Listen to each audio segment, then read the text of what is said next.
कल हमने देखा एक राजा के विषय में और उसके राज्य के विषय में, और हमने देखा कि प्रजा का काम है राजा की इच्छा को पूरा करना। और कल हमने एक विशेष प्रार्थना को हमने सीखा था, वो है परमेश्वर तेरी इच्छा मेरे जीवन में पूरी हो। केवल ये प्रार्थना कि प्रभु तेरी इच्छा तेरी योजना मेरे जीवन में पूरी हो। बस जब हम इतना कहते हैं तो वो हमारा राजा हो जाता है और हम उसकी प्रजा बन जाते हैं। और वास्तव में जब परमेश्वर की इच्छा हमारे जीवन में पूरी होती है तो वो बहुत अच्छी है, बहुत उत्तम है हमारे लिए, बहुत बेस्ट है हमारे लिए। और मेरा विश्वास है जब आप इस चैप्टर को सीख कर जा रहे हैं तो आप इसे अप्लाई भी करेंगे। और यदि आपने अप्लाई किया अपने जीवन में, लागू किया अपने जीवन में, यदि आपने इस तरीके से प्रार्थना किया, मेरा विश्वास है कि आपके जीवन में काम होगा और बड़े बड़े काम प्रभु आपके जीवन में करेगा। देखिए, प्रभु का समय और हमारे समय में बहुत अंतर है। जो हमें अभी चाहिए हो सकता है उसका समय अभी ना हो सकता है 2 महीने बाद उसका समय हो, अगले साल बाद उसका समय हो। लेकिन प्रभु समय का परमेश्वर है, वो सही समय पर देना जानता है। इसलिए निराश नहीं होना, धीरज बनाए रखना है। वो सही समय पर आपके जीवन में काम करेगा। समय नहीं गुजरेगा आपके लिए, सही समय पर आपके लिए काम करेगा, और जब करेगा वो बहुत बेस्ट होगा, बहुत उत्तम होगा। एक और टॉपिक पर हम आज बातचीत करेंगे और वो बहुत ही महत्वपूर्ण है, उसे सीखना। जैसे हमने कल एक प्रार्थना सीखी वैसे हम एक प्रार्थना आज भी सीखेंगे। वो है, एक वचन हम लोग निकालेंगे, उत्पत्ति किताब उसका 24 अध्याय और 63 पद लिखा है। मैं पढ़ रहा हूं, आप ध्यान से सुने। सांझ के समय वह मैदान में ध्यान करने के लिए निकला। इसहाक की यहां पर बात हो रही है। लिखा है शाम के समय वह, यानी कि इसहाक, ध्यान करने के लिए निकला। क्या करने के लिए? ध्यान करने के लिए। कहें मेरे साथ, ध्यान। ध्यान करने के लिए। हाँ, जोर से बोलिए थोड़ा। मैं इसलिए बोल रहा हूं ताकि आपको याद रहे। ध्यान करने के लिए। क्या करने के लिए? मेडिटेट करने के लिए। वो शाम को अपने महल से निकला और कहीं खेतों में चला गया, कहीं रास्ते में है और उसके साथ में इस समय कोई नहीं है। वो अकेला है, राजा है लेकिन अकेला है उस समय। उसके बच्चे उसके साथ नहीं, उसकी पत्नी उसके साथ नहीं, उसके कर्मचारी उसके साथ नहीं है। इस समय वो अकेला है और अकेला चल रहा है। और क्यों वो अकेला है? क्योंकि वो यहां पर एक विशेष काम को कर रहा है।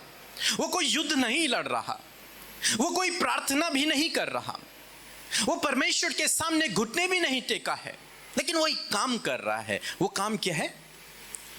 क्या कर रहा है? ध्यान से नहीं सुन रहे आप लोग। क्या कर रहा है? ध्यान कर रहा है, मेडिटेट कर रहा है किसी विषय पर। वो मेडिटेट कर रहा है, ध्यान लगा रहा है। अब आप कहेंगे ध्यान तो बाबा लोग लगाते हैं, लेकिन आप जानते हैं बाइबल हमें ध्यान लगाने के विषय में बहुत सिखाती है, लेकिन हम में से कोई उसे करता नहीं है। हमें केवल एक काम आता है, प्रभु के सम्मुख जाना। प्रभु मुझे ये चाहिए, मुझे वो चाहिए, मुझे ठीक कर दो, मुझे। अपनी सारी लंबी लिस्ट को लेकर हम प्रभु के सम्मुख जाते हैं, प्रभु ये है, और हम सोचते हैं हमने अपना काम कर लिया। लेकिन जानते हैं ये अधूरा है। आपने जो किया है वो अधूरा है, पूरा नहीं हुआ है, वो पूरा नहीं हुआ, अधूरा है वो। तो बाइबल हमें ध्यान करने के विषय में सिखाती है। आज हम ध्यान को सीखेंगे, इस ध्यान को कैसे हमें करना है। और अगर आपने ध्यान करना सीख लिया तो आपके जीवन में जितनी समस्याएं हैं, जितनी बोल रहा हूं मैं, सब समस्याएं, वो सारी की सारी प्रभु यीशु मसीह सॉल्व कर देंगे। सारी की सारी, एक भी नहीं बचेगी, क्योंकि उसके लिए कुछ भी टफ नहीं है, उसके लिए कुछ भी कठिन नहीं है। अरे मनुष्य से तो नहीं हो सकता, लेकिन परमेश्वर से सब कुछ हो सकता है। तो यदि आपने ध्यान करना सीख लिया तो परमेश्वर आपके जीवन में सब कुछ पूरा करेंगे। मैंने जो बुक लिखी है उसमें मैंने एक चैप्टर इसका है मेडिटेशन, मेडिटेशन करना। अच्छा, जब मैं मेडिटेशन बोल रहा हूं, चले हम पहले एक पद और पढ़ेंगे। भजन संहिता 119 उसका 148 पद में लिखा है, मेरी आंखें रात के एक एक पहर से पहले खुल गई कि मैं तेरे वचन पर ध्यान करूं। ये भजनकार दाऊद लिखते हैं, कहते हैं मैं रात को कई बार मैं उठा, और जब मैं उठा तो मैंने एक काम किया। क्या काम किया? ध्यान किया, वचन पर ध्यान किया। तो क्या लगता है, दाऊद उठा होगा सुबह सुबह और बैठा होगा, उसने अपनी बाइबल खोली होगी और फिर एक कोने से प्रकाशित वाक्य तक उसने पढ़ना शुरू किया होगा? क्या ऐसा होगा? वो कहता है मेरी आंखें रात के एक एक पहर खुलती गई, और उस समय जब मेरी आंख खुल रही थी तब मैं तेरे वचन पर क्या कर रहा था? ध्यान कर रहा था। और ये एक बहुत बड़ी कुंजी है, बहुत बड़ी कुंजी।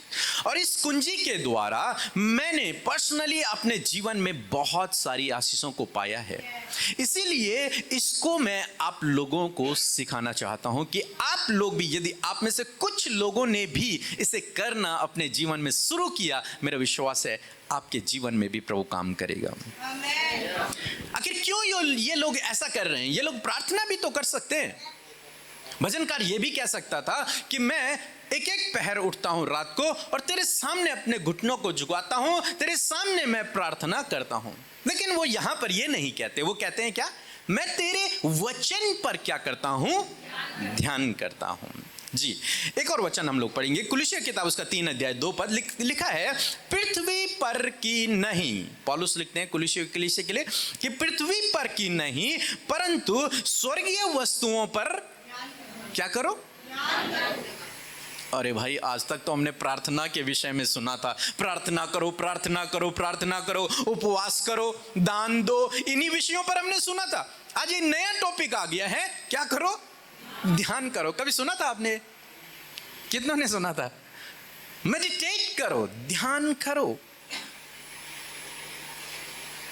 अक्सर हम क्या सुनते हैं? बाइबल पढ़ो। मैं भी कहता हूं बाइबल पढ़ो, पढ़ो, उत्पत्ति से प्रकाशित वाक्य तक पढ़ो। मैं भी कहता हूं इस बात को, पढ़ो। फिर हम कहते हैं प्रार्थना करो, घंटों प्रार्थना करो।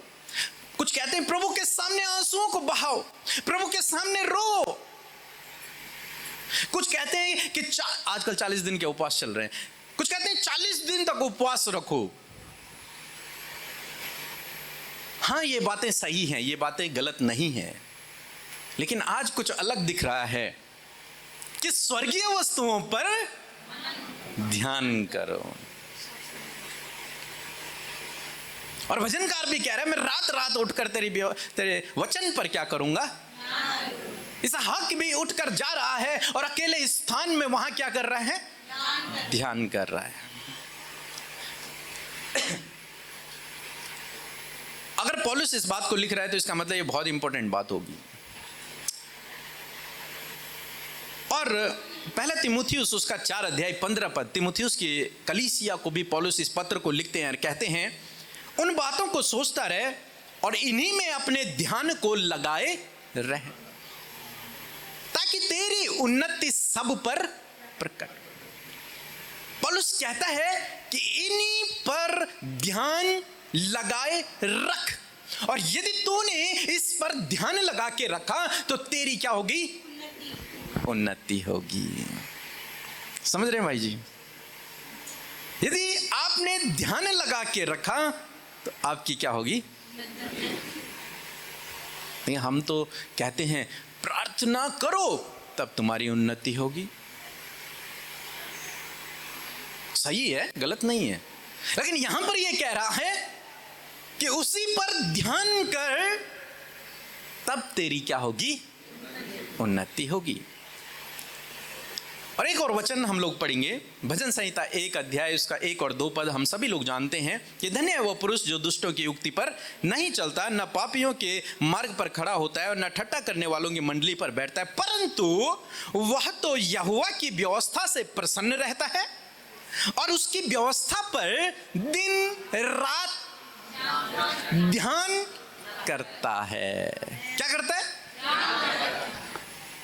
ऐसा नहीं लिखा कि वो दिन रात प्रार्थना करता है, लिखा है वो दिन रात उपवास करता है, वो दिन रात चर्च में ही रहता है, ऐसा लिखा। वो सारा दान दसवांश दे देता है, ऐसा लिखा। क्या लिखा है? रात दिन क्या करता है? और आगे का पद पढ़ ले कोई, 3 पद। वह उस वृक्ष के समान है जी, जो बहती नाली के किनारे लगाया गया, हाँ, और अपनी ऋतु में फलता है, हाँ, और जिसके पत्ते कभी मुरझाते नहीं जी। इसलिए जो कुछ वह पुरुष करे वह सफल होता है। कौन? जो दुष्टों की युक्ति में नहीं चलता, या फिर पापियों के साथ मार्ग पर खड़ा नहीं होता। लेकिन आपको ये जानकर हैरानी होगी, यीशु मसीह के सारे दोस्त पापी थे। यीशु के सारे दोस्त, सारे यीशु मसीह की सभा में आने वाले महान महान पापी लोग थे। तो फिर क्या बात सफल बना रही है? क्या बात कामों को सफल बना रही है? क्या बात प्रतिष्ठित बना रही है? ध्यान करना। अरे पापी तो यीशु मसीह के दोस्त भी थे, और जब आप पापी के दोस्त पापी से बातचीत करेंगे तभी तो उसका जीवन भी बदलेगा। अगर आप कहेंगे ये पापी है, अजय भाई पापी है, मैं इसके साथ में नहीं रहूंगा, तो बेचारा कभी बच ही नहीं पाएगा। समझ रहे हैं मेरी बात को? मैं कहूंगा कोई बात नहीं, पापी है, लेकिन मैं इससे सुसमाचार दूंगा, तो उनका जीवन क्या हो जाएगा? बदल जाएगा। वो दुष्ट है, पापी है, कोई भी है, लेकिन जब तक हम नहीं जाएंगे उसके पास, तब तक उसका जीवन नहीं बदलेगा। इसीलिए प्रभु यीशु मसीह ने आपको चुना, मुझे चुना कि हम पापियों के पास जाएं, दुष्टों के पास जाएं। हाँ, उनकी संगति ज्यादा न करें, लेकिन उनके पास जाएं, उनसे बातचीत करें, उन्हें सुसमाचार सुनाएं, प्रभु यीशु मसीह के प्रेम के बारे में बताएं। यहां पर लिखा है कि वो क्या करता है? दिन रात परमेश्वर की व्यवस्था से प्रसन्न रहता है और उसकी व्यवस्था पर दिन रात क्या करता है? ध्यान करता है। तो इसका मतलब ये ध्यान जो शब्द है, ये मेडिटेट जो शब्द है, ये बहुत अधिक इंपॉर्टेंट है हम मसीह लोगों के लिए। लेकिन हम सोचते हैं ध्यान तो बाबा लोग लगाते हैं, हिमालय के पर्वत की चोटी पर बैठ के ध्यान लगाते हैं, यही हम लोग सोचते हैं।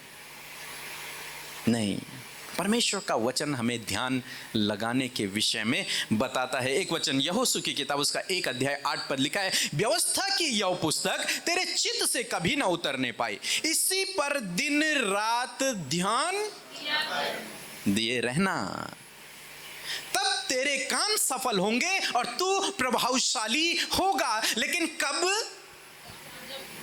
जब तू परमेश्वर से प्रार्थना करे, ऐसा लिखा। जब तू बहुत अधिक दान दे, ऐसा लिखा। क्या लिखा?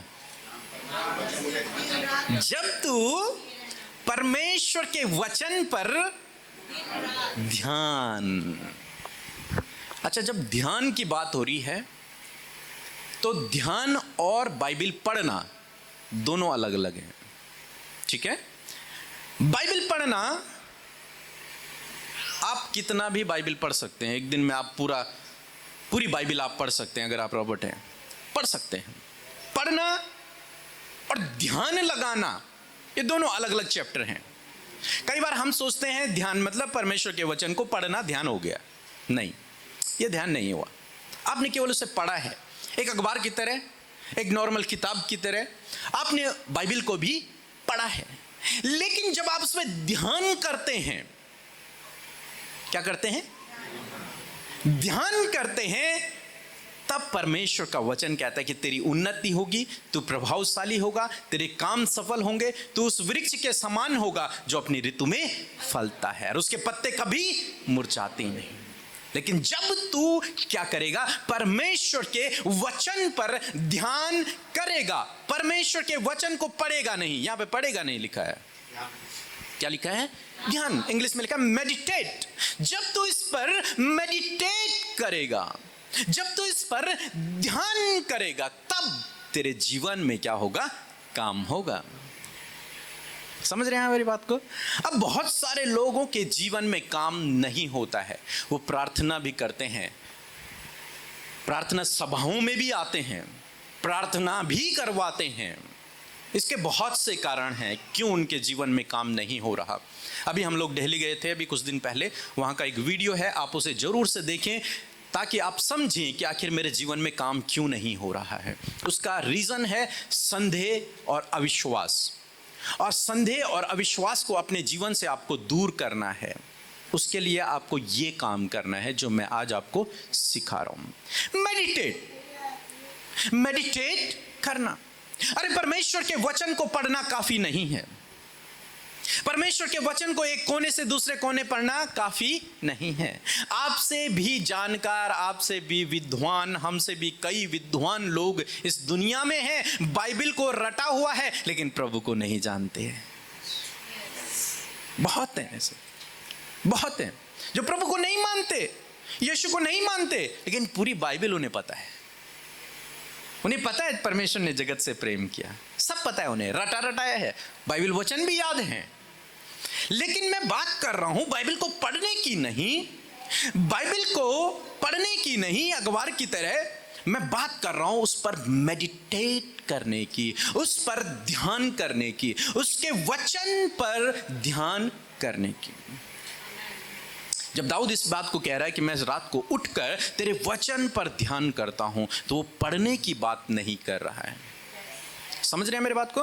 वो वचन को पढ़ने की बात नहीं कर रहा है। वचन पढ़ना सबसे अच्छा है, आप डेली रूटीन में वचन को पढ़ें, लेकिन मेडिटेट करना एक अलग चैप्टर हो जाता है, एक अलग बात हो जाती है। तो कैसे हम मेडिटेट करें, कैसे हम इस ध्यान को लगाएं? पहली बात हमने देखा कि साहब कहाँ है? एकांत में चला गया और वहां परमेश्वर के वचन पर क्या कर रहा है? ध्यान कर। अब आप कहेंगे कि यीशु मसीह ने तो कभी ध्यान किया ही नहीं।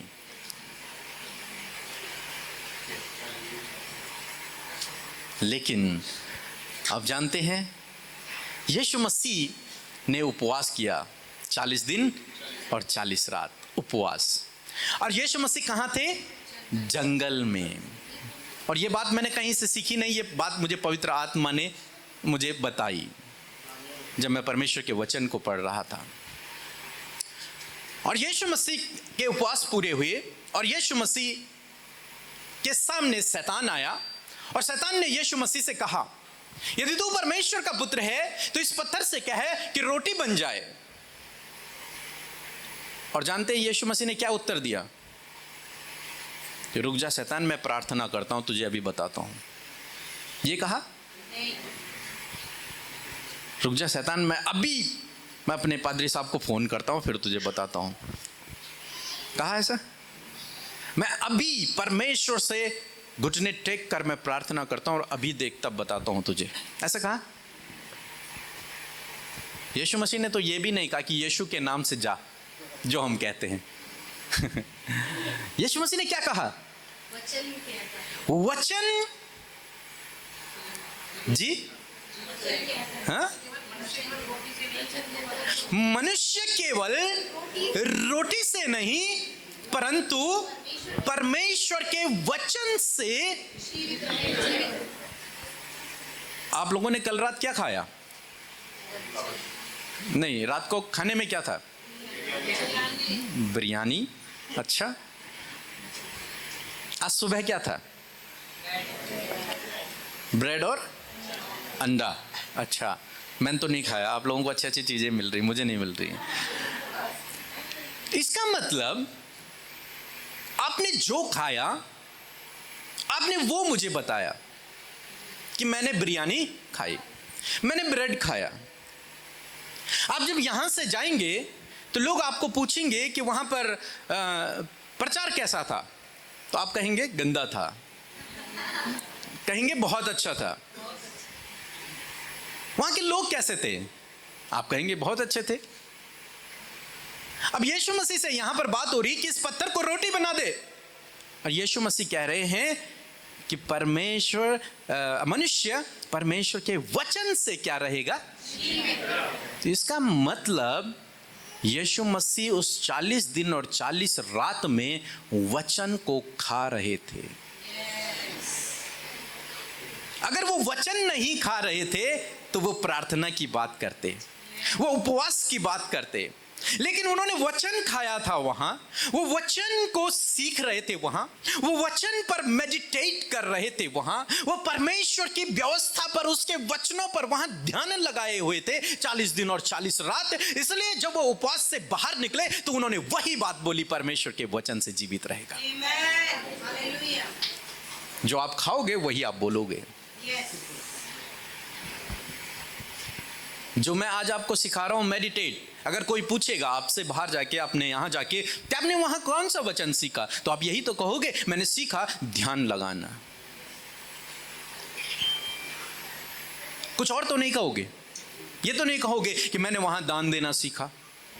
नहीं, आप ये नहीं कह सकते कि मैंने वहां कुछ और बातें सीखी। नहीं, आप क्या कहोगे, मैंने वहां सीखा परमेश्वर के वचन पर ध्यान करना। वही यीशु मसीह कह रहे कि परमेश्वर का मनुष्य केवल रोटी से ही नहीं परंतु परमेश्वर के मुख से निकले हुए हर एक वचन से क्या रहेगा, जीवित रहेगा। इसका मतलब हमारा यीशु 40 दिन और 40 रात वहां परमेश्वर के वचन पर मेडिटेट कर रहा था। इसीलिए उसने वहां से निकलते ही वचन की बातें की, प्रार्थना की नहीं, उपवास की नहीं, उसने निकलते ही वचन की बातें की। और जब उसने वचन की बातें की, शैतान क्या हो गया, वहां से भाग गया। अच्छा, वो यीशु को देख के नहीं डरा, सोचो, वो डरा नहीं यीशु मसीह को देख के।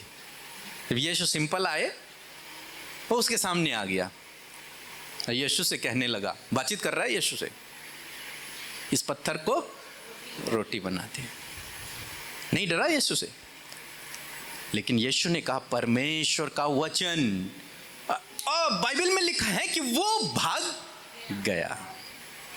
इसका मतलब शैतान आपसे तो नहीं डरता, लेकिन आपके अंदर जो परमेश्वर का वचन बसा हुआ है उससे वो डरता है, उससे वो कांपता है, उससे वो घबराता है। जो परमेश्वर का वचन आपके अंदर बसा है, मैं उसे मार नहीं सकता, घूसे से मार सकता हूं? नहीं मार सकते भैया। लेकिन हमारे अंदर जो परमेश्वर का वचन है, जिस पर हमने मेडिटेट किया है, उस वचन से वो डरता और कांपता। अरे उसे पता है यीशु तो परमेश्वर के वचन से भरा हुआ है, अरे ये तो खुद वचन है। वो डर कर भाग गया। फिर उसके बाद कभी वो यीशु के सम्मुख नहीं आया, पूरी लाइफ में यीशु मसीह के कभी भी उसके सामने, क्योंकि वो समझ गया ये स्वयं क्या है, वचन है। इसीलिए मैं आपको कह रहा हूं, मेडिटेट करें उस परमेश्वर के वचन पर और उसे अपने हृदय में बसा ले, क्योंकि वो दुष्ट उसी बात से डरता है। उसे फर्क नहीं पड़ता, कर लो कितनी भी प्रार्थना कर लो, उसे फर्क नहीं पड़ता उससे। तुम तो मांगी तो रहे हो परमेश्वर से, मांग लो। उसे फर्क तब पड़ता है जब आपके अंदर परमेश्वर का वचन होता है, तब वो डरता है और कांपता है। तो यीशु मसीह ने भी मेडिटेट किया।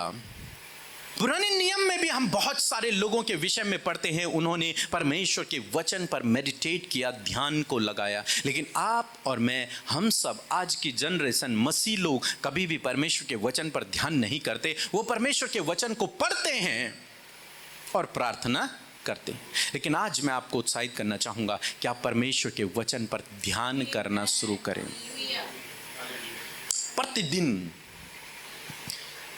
एक रूटीन बनाएं अपना, 10 मिनट हो, चाहे 5 मिनट हो, चाहे 20 मिनट हो, चाहे 30 मिनट हो, अपने समय के अनुसार आप सेट करें और इसहाक की तरह एक एकांत स्थान पर जाएं।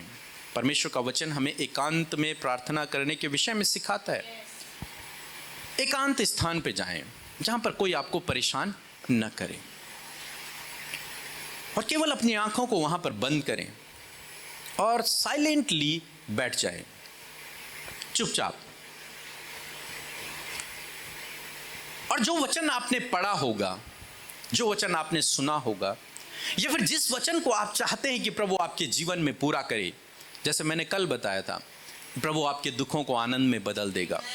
सपोज हमने इसी वचन को लिया है, यूहन्ना 16:20 में लिखा है कि तुम्हें शोक होगा परंतु तुम्हारा शोक आनंद में बदल जाएगा। और आपने ये वचन मैंने आपको दे दिया है। अब इस वचन को लेकर आपको जाना है। आप अपने घर में हैं, एकांत स्थान पे हैं, आप अपने कहीं पर भी हैं, एकांत में हैं, बस आप अपनी आंखों को बंद कीजिए और इस वचन के बारे में केवल सोचिए, केवल सोचिए। थोड़ा सा अपनी आंखों को बंद करके और सोचिए। प्रभु का वचन कहता है कि मेरे दुख आनंद में बदल जाएंगे। प्रभु कहता है कि मेरे दुख आनंद में बदल जाएंगे। केवल आपको सोचना है और जैसे आप सोच में इस वचन को लाएंगे, आपको शांति का अनुभव होगा। और उसके बाद आप अपने मन में या अपने मुंह से इस वचन को रिपीट करें। अपने मन में चाहें या फिर अपने मुंह से चाहें, हल्के शब्दों में उसे रिपीट करें और उसे बोलें। और उसके बाद उस वचन के लिए प्रभु का धन्यवाद करें। प्रभु तेरा धन्यवाद, तो हमारे दुखों को आनंद में बदलने वाला है। केवल एक वचन को लेकर आप 10 मिनट बैठें। मैं बाइबल पढ़ने की बात नहीं कर रहा हूं। एक वचन को लेकर आप 10 मिनट बैठें, अपनी आंखों को बंद करें और उस वचन को अपने दिमाग में चलाएं, उस वचन को बोलें, उस वचन को सोचें और उस वचन के लिए प्रभु का धन्यवाद करें, ये जानकर कि प्रभु आपके दुखों को आनंद में बदलने जा रहा है, इसलिए उसका धन्यवाद करें। और इस प्रक्रिया को आप 10 से 20 मिनट, 5 मिनट आप डेली अपनी लाइफ में करें। आप चाहें तो बाइबल का कोई भी वचन उठाकर आप इस काम को कर सकते हैं। कोई भी वचन जो आपके पास हो, उस वचन को लें और उस वचन को, जो आपने बाइबल में पढ़ा, आपने बाइबल पढ़ी, उससे आपको एक वचन मिला जो परमेश्वर का वादा है, या फिर आपको वो एक वचन मिला जहाँ पर परमेश्वर ने कहा कि तू गलत रास्ते पर है। कोई भी वचन आपने उठाया और जस्ट आप बैठ जाइए, अपने आप को शांत कीजिए, क्योंकि आज मसीह लोगों में या फिर कहीं भी बहुत शोर शराबा है, बहुत हल्ला है कि नहीं? यहाँ पर भी जब हम प्रार्थना कर रहे हैं, आराधना कर रहे हैं, कितना हल्ला है, बहुत हल्ला है। लेकिन थोड़ा सा 5 या 10 मिनट निकालें जब आप शांति से बैठें एकांत स्थान पर। यह टफ होगा आपके लिए स्टार्टिंग में, लेकिन थोड़ा सा निकालें और बैठें, अकेला बैठें और आंखें बंद करें, 5 मिनट सोचें उस वचन को। आपको बहुत शांति मिलेगी, बहुत शांति आपके मन में आपको महसूस होगी। और धीरे धीरे ये मेडिटेशन, ये परमेश्वर के वचन पर ध्यान करना आपके जीवन का एक हिस्सा बन जाएगा और फिर परमेश्वर का वचन आपके जीवन में कार्य करने लगेगा। आप धीरे धीरे परमेश्वर की छवि में बदलते चले जाएंगे। आपके अंदर जो गलत बातें हैं वो धीरे धीरे अपने आप दूर होने लगेंगी और वो जो समस्याएं हैं, वो जो प्रॉब्लम है, वो अपने आप आपके जीवन से धीरे धीरे दूर होने लगेंगी। वो जो टेंशन है, वो एंजाइटी है, वो सब दूर होने लगेगा केवल यीशु के नाम से। बस बैठें आप 5 मिनट, 10 मिनट, जितना भी आपके पास समय हो, अपनी आंखों को बंद करें और बैठें और उस वचन पर ध्यान करें। यीशु के नाम से, यीशु के नाम को कहें और यीशु के नाम को याद करते रहें और बस उसका धन्यवाद करते रहें। कुछ नहीं करना आपको, यीशु का धन्यवाद करें उस वचन के लिए बस। और जब आप 5 मिनट 10 मिनट बाद उस स्थिति से बाहर निकलेंगे तो आप एक तरोताज़ा अपने जीवन में अपने आप को महसूस करेंगे। ये हम लोग करते हैं अपने जीवन में, इसीलिए मैं आप लोगों को सिखा रहा हूँ। और जब आप परमेश्वर के वचन पर मनन करेंगे, जब आप परमेश्वर के वचन पर ध्यान करेंगे, तो बाइबल कहती है पहली बात, वो दुष्ट आपके सामने नहीं टिक पाएगा। वो जो आपके जीवन में जितनी भी गड़बड़ियां करना चाहता है वो कुछ नहीं कर पाएगा, क्योंकि आपके अंदर क्या है? परमेश्वर का वचन है। आप परमेश्वर की उपस्थिति में समय को व्यतीत कर रहे हैं। जब मूसा ने परमेश्वर की उपस्थिति में समय व्यतीत किया तो जानते हैं उसका पूरा चेहरा बदल गया था। इतना तेजोमय हो गया था कि लोग उसे देख न सके, उसको कपड़ा डालना पड़ा अपने मुंह पर। जब आप ये मेडिटेशन करेंगे, ये परमेश्वर के वचन पर ध्यान करेंगे, तो परमेश्वर आपको भी ऐसे ही तेजोमय कर देगा, ऐसे ही अभिषेक से भर देगा कि वो दुष्ट आपको देख भी नहीं पाएगा। दूसरी बात, आपके काम सफल होंगे। यहोशू के लिए परमेश्वर ने कहा इस व्यवस्था की पुस्तक पर ध्यान करना, तब तेरे काम क्या होंगे? सफल होंगे और तू प्रभावशाली होगा। ये काम आपको जरूर से अपने जीवन में करना है। शांति का अनुभव आपको होगा, आपके परिवार में, आपके जीवन में आपको शांति का एहसास होगा। और जिस वचन पर आप ध्यान कर रहे हैं वो वचन आपके जीवन में पूरा होगा। ये बहुत इंपॉर्टेंट है। वो वचन जिस पर आप ध्यान कर रहे हैं वो वचन आपके जीवन में पूरा हो जाएगा और आप चंगे भी हो जाएंगे। हर एक बीमारी से आप ठीक होने लगेंगे और परमेश्वर आपके लिए बंद दरवाजों को खोलने लगेगा। वो दरवाजे जो बंद हैं वो खुल जाएंगी और आपकी परिस्थितियां बदलने लगेंगी धीरे धीरे। सारी परिस्थितियां, चाहे वो कितनी भी गंभीर क्यों ना हो, बदल जाएंगी। क्यों? क्योंकि पहली बात, आप परमेश्वर की उपस्थिति में हैं और दूसरी बात, आप परमेश्वर के वचन को मनन कर रहे हैं। और जब आप ये काम करते हैं, परमेश्वर आपके जीवन में काम करेंगे। ये जो चेले, ये बाइबल में जितने लोगों के विषय में हम लोग पढ़ते हैं, इन्होंने परमेश्वर के वचन पर ध्यान किया और जब इन्होंने परमेश्वर के वचन पर ध्यान किया तो ये सब सफल हैं, सब प्रतिष्ठित हैं, सब बहुत ऊंचाइयों पर हैं। और आज के डेट में आप किसी भी बड़े लीडर से पूछ लीजिए कि आप क्या करते हैं, तो वो परमेश्वर के वचन पर ध्यान करते हैं। एकांत में जाते हैं, एकांत में बैठते हैं और परमेश्वर के वचन को सोचते हैं, उस परमेश्वर के वचन के लिए प्रभु का धन्यवाद करते हैं। ऐसे ही प्रभु आपके जीवन में भी करेगा। केवल थोड़ा सा समय निकालें, आपकी चिंता, परेशानी ये सब दूर हो जाएंगे। इस भीड़ भाड़ भरी जिंदगी में कितनी परेशानियां हैं लोगों के जीवन में, कितने अशांत हैं लोग, व्याकुल हैं लोग, और वो उसी व्याकुलता में हैं, इसीलिए और उसमें गहरे उस जाल में फंसते चले जा रहे हैं। लेकिन यदि आपने परमेश्वर के वचन पर थोड़ा सा मेडिटेट करना शुरू किया, 10 मिनट, 15 मिनट, 20 मिनट आपने मेडिटेट करना शुरू किया, मेरा विश्वास है कि आप उस परिस्थिति से बाहर आएंगे और परमेश्वर आपकी परिस्थितियों को बदल देगा और निश्चय ऐसा करेगा। इसलिए आज इन 2 बातों को अपने जीवन में सीख लीजिए। प्रार्थना, प्रभु तेरी इच्छा मेरे जीवन में पूरी हो, और मेडिटेशन, परमेश्वर के वचन पर ध्यान करना और उस परमेश्वर के वचन के लिए परमेश्वर का धन्यवाद करना। जब आप ये 2 काम करेंगे, कोई दुष्ट आपके सामने टिक नहीं पाएगा, कोई दुष्ट आपके जीवन में काम नहीं कर पाएगा। वो सारे दुख, बीमारियां, परेशानियां, समस्याएं, चिंता सब आपके जीवन से दूर हो जाएंगी। वो रुकावटें, वो बाधाएं सब आपके जीवन से दूर हो जाएंगी। बस आपको करना यही है, परमेश्वर के वचन पर ध्यान लगाना। पढ़ना नहीं, पढ़ना तो है, पढ़ने की बात मैं नहीं कर रहा हूं। यहाँ पे पढ़ना अच्छी बात है, पढ़ें, आप रोज पढ़े, पढ़ने की बात नहीं कर रहा हूं, मैं ध्यान लगाने की बात कर रहा हूं। परमेश्वर के एक वचन पर ध्यान लगाएं। सो प्रभु आपको इस वचन के द्वारा बहुत आशीष दे